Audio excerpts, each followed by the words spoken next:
ఆయన లోపల ఏదో భయం కనపడుతున్నది, ఆందోళన చెంది మాట్లాడుతున్నాడు. ఒకసారి మరి యశోద హాస్పిటల్కి పోయి చూయించుకొని, లేకుంటే ఎర్రగడ్డకు పోయి చూయించుకొని మాట్లాడితే బాగుంటుందని చెప్పి మరి మాజీ మంత్రివర్యులు కేటీఆర్ గారికి నేను సూచిస్తున్నా.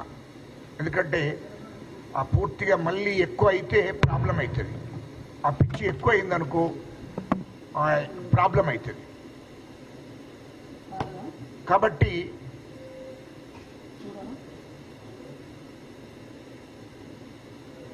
మా ముఖ్యమంత్రి గారు మొదటి నుండి మాట్లాడుతున్నాడు.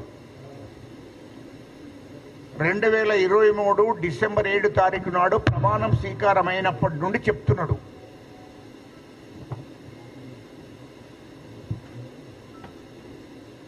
అయితే కేటీఆర్కు అవన్నీ గుర్తున్నాయో లేవో తెలియదు, కానీ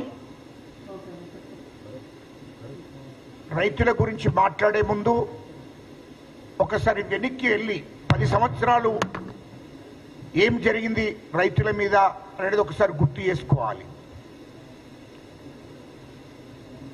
తర్వాత 10 ఏళ్లలో ఎంతమంది నిరుద్యోగులకు ఉద్యోగాలు కల్పించారో అది ఒకసారి గుర్తు చేసుకోవాలి.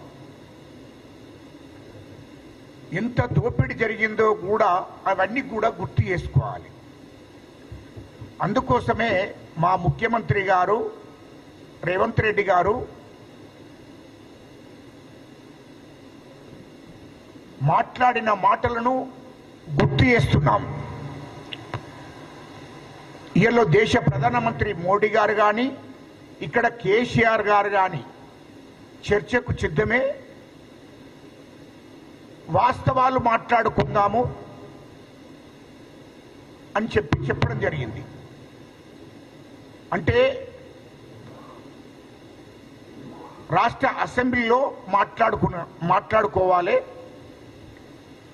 అది కేసీఆర్ గారు స్పీకర్కు లేఖ రాసి ప్రత్యేక అసెంబ్లీ సమావేశాలు ఏర్పాటు చేయండి అని చెప్పి స్పీకర్కు లేఖ రాసి స్పీకర్ దాన్ని ఆమోదించినాక తర్వాత స్పీకర్ గారు సమావేశం ఎప్పుడు ఏర్పాటు చేస్తారంటే డేటు డిక్లేర్ చేస్తాడు. అసెంబ్లీ వేదికగా మాట్లాడుకుందాం, దాంట్లో చర్చించుదాం రమ్మని చెప్పి మా ముఖ్యమంత్రి రేవంత్ రెడ్డి గారు మాట్లాడారు. అది ప్రతిపక్ష పార్టీ నాయకుడు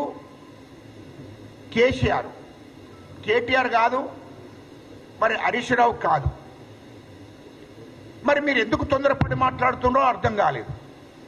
ప్రతిపక్ష పార్టీ నాయకుడు కేసీఆర్ కాబట్టి కేసీఆర్ అసెంబ్లీకి వచ్చి అసెంబ్లీలో చర్చ జరగాలి.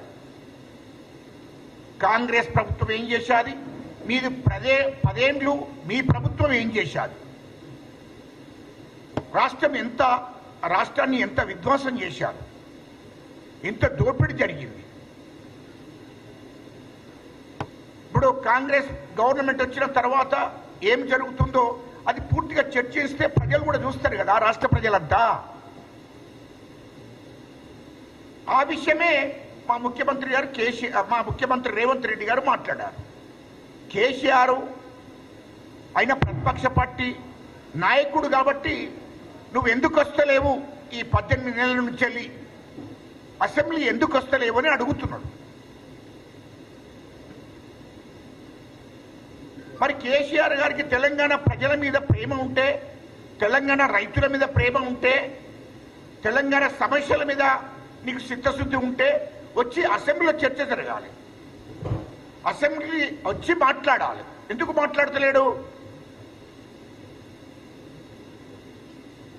ఇప్పుడు నీవు కేసీఆర్ ఆనాడు ముఖ్యమంత్రిగా ఉన్నప్పుడు 10 సంవత్సరాలు ముఖ్యమంత్రిగా ఉన్నప్పుడు అన్ని పార్టీల వాళ్ళు వచ్చి మాట్లాడింది కదా. కాంగ్రెస్ పార్టీ వచ్చింది, ఇంకా ఇతర పార్టీ నాయకులు కూడా వచ్చి మాట్లాడింది కదా అసెంబ్లీలో.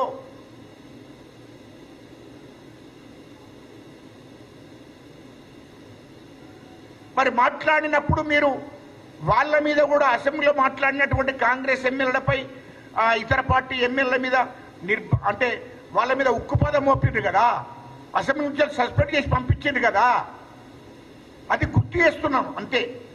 కానీ ఇప్పుడు మేము ఆ పని కూడా చేస్తలేదు మా కాంగ్రెస్ ప్రభుత్వము. మా ముఖ్యమంత్రి గారు కూడా, మా ముఖ్యమంత్రి ఆ పని కూడా చేస్తలేడు కదా. మీరు రండి చర్చిద్దాం అసెంబ్లీ వేదిక అని చెప్తున్నాడు. ఇక కేటీఆర్ ఏమంటున్నాడు, సోమాజిగూడ ప్రెస్ క్లబ్లో ప్రెస్ మీట్ పెట్టి సోమాజిగూడ ప్రెస్ క్లబ్లో అక్కడ చర్చిద్దాం, లేకుంటే ఇంకో గల్లీలో చర్చిద్దాం. అది వేదిక కాదు కదా. తెలంగాణ ప్రజలు